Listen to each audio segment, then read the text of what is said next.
예, 수요일 묵상의 시간입니다. 하나님은 지극정성을 보아야 은혜를 베푸시는 분이실까? 하나님은 지극정성을 보아야 은혜를 베푸시는 분이실까? 이런 제목으로 또 계속 묵상하겠습니다. 자, 지금 우리는 예수님께서 그리스도, 메시아로 이 땅에 오셔서 십자가에 죽으시고 부활하심으로 새 언약을 성취해 주시면서 성령 하나님께서 예수 그리스도의 역사로 세우신 하나님 나라 백성들을 세워가시는 그 초대교회 과정들, 그 초대교회들의 성장 과정들을 살펴보고 있습니다. 자, 그래서 우리도 그렇게 예수 그리스도의 사랑과 하나님의 은혜로 하나님 백성된 성도로서 하나님께서 세우신 교회임에도 하늘의 백성들로 부름을 받은 사람들이 존재하는 교회임에도 많은 문제들이 발생하고 있다는 것과 그런 문제를 해결해 가시는 하나님의 방법을 잘 살펴보아야 할 겁니다.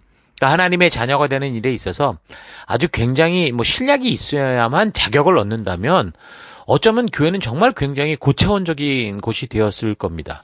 그러나 하나님의 자녀가 됨에 있어서 오직 하나님의 은혜와 그 은혜를 받아들이는 믿음뿐이기 때문에 교회 안에는 정말 여러 가지로 형편없는 그런 존재들이 모여들게 되죠.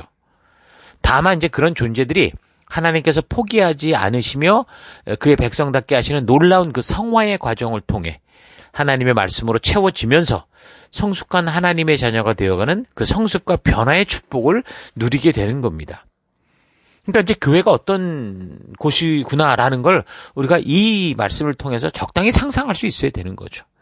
다 나쁘다는 것도 아니고 다 좋다는 것도 아니잖아요.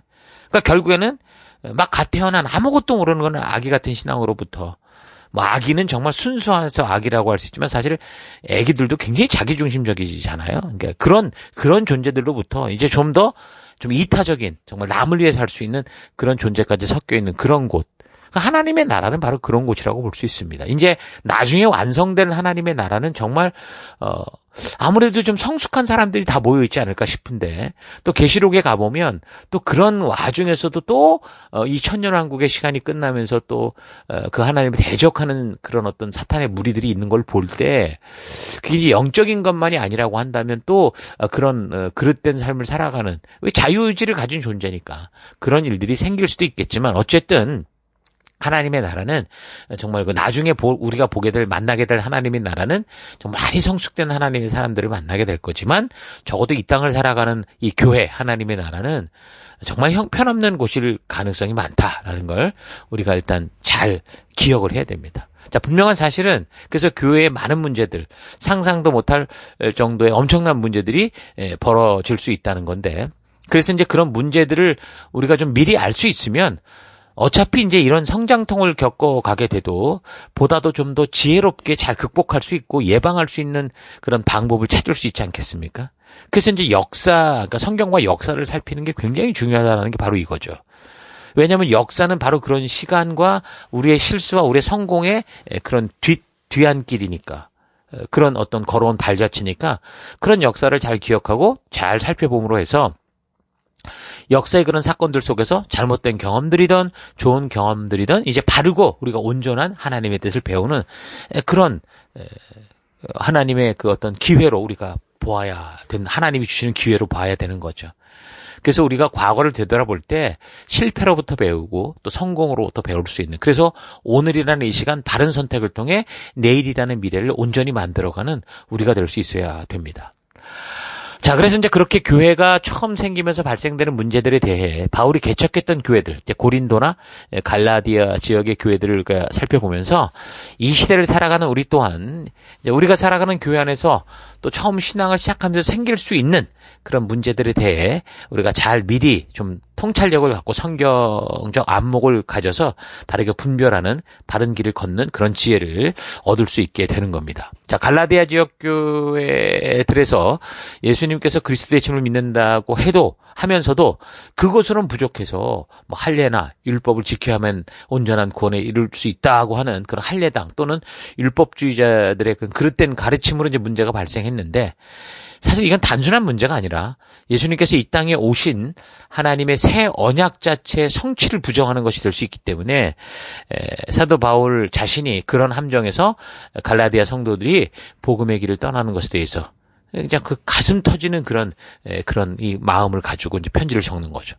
오늘날에도 오직 믿음으로 구원된 자로 살아갈 수 있음에 대해 오해를 해서 뭔가 인과응보 법칙에 따라야만 구원이나 축복을 받을 것처럼 이게 사람의 마음들을 자꾸 불안하게 만들어서 뭔가 구원이나 축복을 받기 위해 지극정성을 바치는 거죠. 말하자면 마중물을 집어넣어야 되는 거예요. 펌프를 우리가 끌어올릴 때 마중물이라고 하잖아요. 먼저 물을 붓고 그다음에 그거를 열심히 펌프질을 해야 이제 밑에 있는 물이 끌려오듯이 마치 우리가 축복을 받는 것도 그런 식으로 우리가 돈을 헌금을 해야 뭐 헌금을 바치고 지극정성을 바쳐야 그래야 뭐가 우리에게 오지 않겠냐. 그러니까 많은 사람들이 그런 본능에 따라 이게 타당하다고 생각하니까 그렇게 응하고 그래서 그렇게 마중물 같은 돈을 헌금을 뭐 무리하게 해서라도 그렇게 이제 뭐 내가 100원을 정성스럽게 냈는데 10억을 준다고 하면 누가 안 하려고 하겠습니까? 근데 그런 식의 뭔가 이게 지극정성과 하나님을 향한 그 참다운 마음이 이게 헷갈려 버리는 그런 일들이 너무나 많죠. 근데 이제 구원이란 하나님께서 은혜로 값없이 거저 주시는 것이고 이 축복은 그래서 하나님의 말씀대로 순종에게를 걸어갈 때 나타나는 열매라는 건데 근데 이렇게 뭔가 상응하는 정성을 보여야 받을 수 있다라는 인과응보식 법칙에 스스로 속아서 특히 구원의 문제에서 이제 그에 따른 행동을 하는 게 지금 이 바로 갈라디아 교회에서 예수님 외에 지금 다른 길을 제시하는 이런 행위와 같은 거죠. 그래서 율법적 행위라는 정성을 바쳐야 구원을 얻는 것처럼 말하면 속이는 거. 이게 지금 갈라디아 교회의 문제고 오늘날도 자칫 여러분들이 잘못 들으면 구원파 같은 교회나 또 어쨌든 그렇지 않아도 정통 교단이라고 해도 강단에서 자칫 잘못된 뭔가 이렇게 인과응보의 법칙에 따른 것들을 자꾸 요구하는 그런 일들을 우리가 분별할 수 있습니다. 그래서 우리의 삶의 수고와 노력에 있어서 인과응보 법칙이 당연한 법칙이에요. 그건 성경이 만든, 그러니까 하나님이 만드신 법칙은 맞아요. 그러나 적어도 구원과 축복에 대한 거는요, 하나님의 은혜요 순종의 결과다라는 건 절대로 잊지 말아야 됩니다. 그래서 하나님의 사랑을 얻기 위해 아부하고 아첨할 필요가 없이 진실하고 진정한 마음으로 하나님께서 우리에게 주신 그 말씀의 가치, 그 진심을 따라 하나님의 의도를 따라 그렇게 살아가면 되는 거예요. 그런 게 중요한 거죠. 그러니까 부모님 앞에서도 그렇게 하지 않습니까? 뭐 부모님께 용돈 받으려고 별의별 아양을 다 떠는 게 아니라 우리가 정말 자녀답게 우리가 살아간다면 부모님은 적극적인 서포터가 될 수 있잖아요. 그런 것과 같다는 거죠. 근데 오직 예수로 말미암는 구원에 대해서 갈라디아 지역에서 예수님 외에 다른 것이 필요하다라고 하니까 바울이 아주 굉장히 격정적으로 이야기를 하는 겁니다. 1장 9절 우리가 전에 말하였거니와 내가 지금 다시 말하노니 만일 누구든지 너희가 받은 것 외에 다른 복음을 전하면 저주를 받을 자다. 그러니까 다른 복음이란 뭡니까? 예수 그리스도를 믿는 믿음 외에 할례를 받아야 되고 율법적 행위를 해야 구원을 완성해 간다라는 그러니까 유대 율법주의자들의 주장을 말하는 거죠. 오늘날로 말하면 축복을 받기 위해 뭔가 지극정성을 보여야 된다고 하는 그런 거짓말들입니다. 그건 무당이나 이단들의 주장일 뿐이죠. 실력과 자격으로 구원에 이를 사람은 이 세상에 아무도 없습니다. 지극정성과 노력을 가지고 구원을 받을 사람이 없어요. 그런데 그런 것을 주장하는 게 바로 다른 복음인 거고 저주받을 짓을 하는 거다라는 그런 얘기죠. 그래서 10절 이제 내가 사람들에게 좋게 하랴 하나님께 좋게 하랴 사람들에게 기쁨을 구하랴 내가 지금까지 사람들의 기쁨을 구하였다면 그리스도의 종이 아니니라. 형제들아 내가 너희에게 알게 하노니 내가 이 전한 복음은 사람의 뜻을 따라 된 것이 아니고 이는 내가 사람에게서 받은 것도 아니고 배운 것도 아니고 오직 예수 그리스도의 계시로 말미암은 것이다. 그러니까 바울이 전하는 복음, 그러니까 예수 그리스도가 메시아요 오직 유일한 구원의 길임을 전하는 이 복음의 소식은 단순히 인간의 머리로 꾸며낸 바울이 어떻게 생각해서 만들어낸 이야기나 꿈 이야기도 아니고 또 바울이 여기저기 가서 교육을 통해 주워 듣고 배운 게 아니라 예수님께서 직접 자기를 찾아오셨고 계시하여 알게 해주신 것, 밝히 말씀해 주신 것이다라는 그런 확실한 이 복음 증거를 하는 거죠. 구원은 뭔가 대가를 바치고 지극정성을 바쳐서 얻는 게 아니다라는 겁니다. 하나님과의 관계는요. 돈을 바치고 종교적 열심을 바쳐야만 만들어지는 게 아니라 오직 하나님께서 우리에게 먼저 다가와 주시고 펼치는 손을 잡기만 하면 되는 거고 그래서 그 하나님을 우리가 코람드의 하나님으로 믿고 살아가기에 그 말씀에 따라 동행하는 삶을 살면 되는 거예요. 그 말씀의 가치를 따라 그 가치관을 가지고 살면 되는 겁니다. 그래서 이런 사실에 대해서 그 바울도 율법주의에 빠져 있었을 때 그 예수님께서 직접 나타나서 계시로서 그것을 깨닫게 해주신 거죠. 그래서 바울 자신 또한 그래서 과거에 이런 사실을 몰라서 지금 할례당들이 이 율법적인 것보다 율법적인 거, 할례 이런 것들을 막 진실인 줄 알고 막 그렇게, 그러니까 할례당들이 이렇게 하는 것처럼 바울이 그 전에 더 했잖아요. 그래서 교회를 심히 박해했었고 멸해버리려고 했었던 사람이었기 때문에 그가 이런 자기가 빠졌던 함정에 빠져가는 이런 사람들을 볼 때 정말 너무너무 답답한 거죠. 너무너무 정말 가슴 아픈 거죠. 그래서 이제 이런 이 답답한 이 너무 안타까운 바울의 이 심정이 아주 강하게 표현되는 게 이제 갈라디아서거든요. 그래서 여러분들이 이런 바울의 심정을 우리가 이 갈라디아서를 통해 느껴야 되고 또 이 심정을 가지고 읽어볼 수 있어야 됩니다. 그래서 그렇게 이제 2장까지 자신이 왜 이렇게 목숨을 걸고 복음을 전하는 사람이 되었는지, 사도가 되었는지 자기의 이 경험을 간증하며 강력하게 이제 말을 하는 거죠. 그래서 자신이 왜 이렇게 예수 그리스도로 말미암아 구원에 대해 확고한 믿음을 가지게 되었느냐. 이제 그 얘기를 하는데 그게 이제 예수님의 제자들을 통해 배운 것도 아니고 자기를 직접 찾아와 주신 예수님으로 말미암아, 예수님을 만남으로 말미암아 성경을 통해 진리의 성령 하나님의 인도함을 따라 배웠다라는 겁니다. 그래서 그의 간증을 보면 예수님을 만난 후에 예수님의 제자를 찾아간 게 아니라 오히려 사람들과 떨어졌다고 그랬죠. 1장 17절을 참고하면 그가 아라비아로 갔었다고 그랬습니다. 사실 그동안 이 바울은 성경학자라고 할 만큼 아주 성경의 대가였습니다. 구약의 역사의 내용들을 아주 빠삭하게 알던 그런 사람이죠. 그 선지자들의 글들을 알던 사람이었는데 예수님을 만나고 나서 뭔가 자기가 아는데 오해가 있었구나라는 걸 깨닫게 되고 그래서 다시 이제 그것을 되돌아보게 되는 거죠. 그러면서 선지자 글들 속에 담긴 그 하나님의 약속과 그 언약의 주인공이 바로 이분이었구나. 예수님이셨구나. 그가 그리스도셨구나라는 거를 확실하게 알게 됐다라는 겁니다. 그러면 뭐 바울이 그렇게 홀로 어떻게 보면 독학해서 그걸 깨달았기 때문에 그건 뭐 온전한 거냐 틀린 거냐라고 보면 틀리지 않았습니다. 왜 그러냐면 나중에 예루살렘에서 예수님의 제자들을 이제 만나서 얘기를 하게 될 때 예수님의 제자들, 이 사도들이 사도 바울의 이 복음을 전하는 것과 그의 간증과 그가 행하는 바가 다 옳다라는 것을 인정했다라는 거죠. 2장 7절. 도리어 그들은 베드로가 할례받은 사람에게 복음을 전하는 일을 맡은 것과 같이 그러니까 바울이죠. 할례받지 않은 사람에게 복음을 전하는 일을 맡은 것을 알게 되었습니다. 그들은 베드로에게는 할례받은 사람에게 복음을 전하게 하시려고 사도직을 주신 분이 나에게는 할례받지 않은 사람에게 복음을 전하게 하시려고 사도직을 주셨다라는 사실을 깨달았습니다.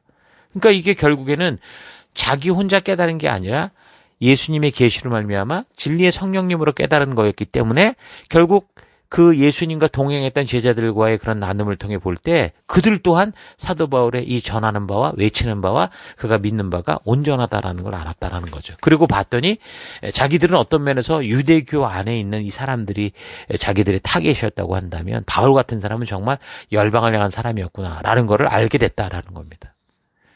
그리고 이제 바울이 보니까 예루살렘에서 이렇게 말하는 예수님의 사도들이라고 해서 완벽한 것이 아니더라는 겁니다. 그들도 그동안 율법적 삶의 습관에 젖어있던 사람들이었기 때문에 오히려 이제 바르게 서지 못할 때는 사람들 앞에서 외식적인 행동을 하면서 실수도 하더라는 거예요. 그래서 예수님의 수제자였던 베드로 같은 경우 이 사람은 사실 자신이 로마의 백부장 고넬료 가정을 찾아가게 돼서 이방인을 구원하는 어떤 이 문을 여는 성령의 첫 어떤 열매 같은 그런 역할을 했던 사람인데 그래서 그 사건들을 통해 율법주의의 허구를 분명하게 깨달았으면서도 이 베드로가 나중에 이방인들과 함께 식사하는 자리에서 같이 이제 교제를 하다가 예루살렘 교회에서 온 유대인들이 있다. 그들이 오고 있다라는 걸 듣고는 그 자리를 피해버린 적이 있습니다. 그러니까 막 오히려 이제 율법주의가 옳은 건가 착각하게 하더라는 거죠. 그래서 바울이 이런 베드로의 모습을 나무랐다, 책망했다라는 얘기도 있거든요. 2장 11절. 그런데 게바가 안디옥에 왔을 때 시리아에 있는 안디옥 교회를 말하는 거죠. 잘못한 일이 있어서 나는 얼굴을 마주보고 그를 나무랐습니다. 그것은 게바가 베드로죠. 야고보가 보낸 사람들이 오기 전에는 이방 사람들과 함께 먹다가 야고보는 이제 예루살렘 교회 수장이었습니다. 예수님의 동생이었고 예수님의 제자 야고보는 순교당에 이미 죽었었죠. 어쨌든 그 사람이 보낸 사람들이 오자 할례 받은 사람들을 두려워해서 그 자리를 떠나 물러난 일입니다. 나머지 유대 사람들도 베드로와 함께 위선을 똑같이 행했고 마침내는 바나바까지도 그들의 위선에 끌려갔습니다. 아주 심각한 상황이었다라는 거죠. 나는 그들이 복음의 진리를 따라 똑바로 걷지 않는 것을 보고 모든 사람 앞에서 게바에게, 베드로에게 이렇게 말했습니다. 당신이 유대 사람인데도 유대 사람처럼 살지 않고 이방 사람처럼 살면서 어찌하여 이방 사람들을 유대 사람처럼 되라고 강요합니까? 그렇게 얘기했다는 거죠. 그러니까 중요한 건 뭐라는 겁니까? 예루살렘이냐, 뭐 예수님의 직계 사도냐 아니냐 이게 아니라 예수 그리스도께서 우리에게 전하여 준 말씀의 의도대로 살아가느냐라는 것이 중요하다라는 거죠. 예수님의 직계 제자든 심지어 하늘에서 내려온 천사라고 해도 그래서 예수님이 구원의 길이라고 말하면서도 할례를 받고 율법주의자가 돼야 된다. 이런 식으로 뭐 구원을 얻는다고 한다면 그건 완전 가짜고 그들은 저주를 받을 거다. 아주 강력하게 말하는 겁니다. 그러니까 예수 그리스도만이 나의 구원자, 나의 주님이라고 고백하지 않는 모든 건 가짜다. 그러니까 예수님 말고도 다른 구원의 길이 더 있어야 된다고 하는 것은 다 가짜다라는 것을 확실하게 못 박는 겁니다. 오늘날도 이단을 잘 보십시오. 결국은 예수님을 바르게 인정하는 그런 이단이 없습니다. 다 예수님을 걸고 넘어지고 하나님을 걸고 넘어지는 경우는 없어요. 거기는 그 전능하신 하나님을 어떻게 흉내내볼 방법이 없으니까 전혀 안 되는데 예수님은 인간의 모습으로 이 땅에 오셨고 또 우리에게 보여준 것이 있다 보니까 예수님을 동급으로 여기거나 아니면 자기가 예수님처럼 되거나 아니면 지가 성령처럼 되거나 아무튼 모든 이단을 잘 보면 딱 이 바울이 말하는 것을 통해 볼 때 딱 분별이 됩니다. 예수 그리스도만이 나의 구원자, 나의 주님이라고 그들이 고백하지 않는다는 거. 예수님 말고 다른 방법이 있다라는 거. 이게 전부 그 이단들이 하는 똑같은 주장인 것을 우리가 분명하게 알 수 있죠. 자, 그래서 이제 바울이 왜 율법을 지켜서가 아니라 믿음으로 우리가 구원을 받는지 그 이야기를 하거든요. 2장 15절. 우리는 유대인으로 태어났으니 이방 죄인이 아니다. 그러나 우리가 유대인 그리스도인요 유대교의 율법을 잘 지킨다고 해서 모두 다 하나님과 올바른 관계를 맺을 수 있겠는가? 아니다. 우리의 죄를 없애주시는 예수 그리스도를 믿을 때만 비로소 그렇게 될 수 있다. 우리가 예수 그리스도를 믿는 까닭이 여기에 있다. 우리는 율법을 지켜서가 아니라 그리스도를 믿음으로써 하나님께 인정받을 수 있다. 율법만을 지켜서 구원을 받은 사람은 한 사람도 없다. 18절. 만일 내가 전에 파괴해버린 그 낡은 제도를 다시 세운다면 우리는 언제까지나 죄인으로 남아있을 것이다. 그 많은 율법을 다 지켜 구원을 얻으려는 것은 불가능하다는 것을 나는 성경을 읽고 깨달았다. 그러니 그것으로는 하나님의 은총을 결코 입을 수 없지 않겠는가? 나는 그리스도를 믿음으로서만 하나님께 인정을 받는다는 사실을 안 것이다. 그가 예수님을 만나면서 이 사실을 깨달은 거죠. 그래서 20절 내가 그리스도와 함께 십자가에 못 박혔느니 그런즉 이제는 내가 사는 것이 아니요 오직 내 안에 그리스도께서 사는 것이다. 그게 무슨 말입니까? 나의 옛사람은 죽었고 이제 하나님의 말씀의 가치를 따라 살아간다 그 말이죠. 그래서 이제 내가 육체 가운데 사는 것은 나를 사랑하사 나를 위하여 자기 자신을 버리신 하나님의 아들을 믿는 믿음 안에서 사는 것이라. 나는 그리스도의 죽음을 헛되게 하지 않을 것이다. 만일 우리가 유대교의 율법을 지켜서 다 구원을 얻는다면 그리스도의 죽음은 헛일이었을 것이다. 그러니까 자신이 과거에 잘 몰라서 뭐 자기를 가르쳐줬던 이 연장자들보다 더 심각하게 빠져서 믿었던 그 율법주의 함정에 그곳에서 겨우 살려놓은 생명들이 다시 빠져들어가기 시작하니까 이 하나님의 이 가슴을 찢어지게 하고 또다시 종교의 그 지옥으로 빠져들어간다고 하니까 바울이 지금 그런 성도들에게 이렇게 그냥 구구절절히 애가 타서 절규하듯이 이렇게 전하는 게 이제 갈라디아서입니다. 자, 그래서 우리는 이 갈라디아서를 읽을 때 이런 바울의 심정을 먼저 우리가 읽어야 됩니다.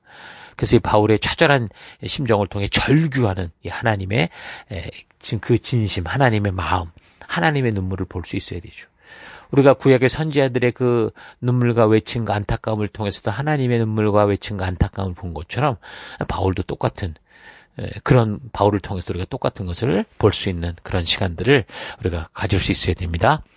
자, 오늘 하루 구원이란 우리 하나님께서 은혜로 거저주시는 것을 믿음으로 받게 된 것인데 인간들의 기본 심리인 인과응보적 사고로 말미암아 하나님의 진심을 오해하고 뭔가 구원의 확신을 얻기 위해 종교적으로 더 정성을 바치고 열심을 보여야 되고 그래서 하나님의 진정한 뜻을 알아가는 말씀을 그 온전히 알아가려고 하기보다 교회당 안에서 자꾸 뭔가 그 봉사와 일, 종교적 행위들을 부지런히 해야 된다고 생각하고 있지는 않았는가. 좀 스스로 되돌아볼 수 있길 바랍니다. 율법은 분명 하나님의 자녀된 자들이 삶의 유일한 가치로 삼고 살아갈 하나님의 법도와 규례가 맞습니다. 그러나 이미 예수님으로 말미암아 성취된 것들도 있고 또한 율법의 의도 자체가 구원의 길을 말하는 게 아니라 하나님의 백성된 자들이 이 땅을 살아가는 동안 하늘에 속한 백성으로 살아가는 길, 살아가는 가치, 살아가는 방법. 그래서 하나님께서 준비하신 축복을 누리는 길, 하나님 나라 백성들이 이 땅에서 살아갈 삶의 가치를 알게 하는 하나님의 진심이 담긴 마음입니다.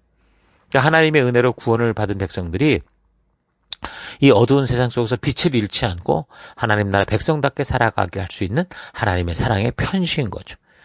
그러니까 예수 그리스도만이 하나님께로 가게 하는 유일한 길이요 진리요 생명이다. 이거는 변할 수 없는 진리입니다.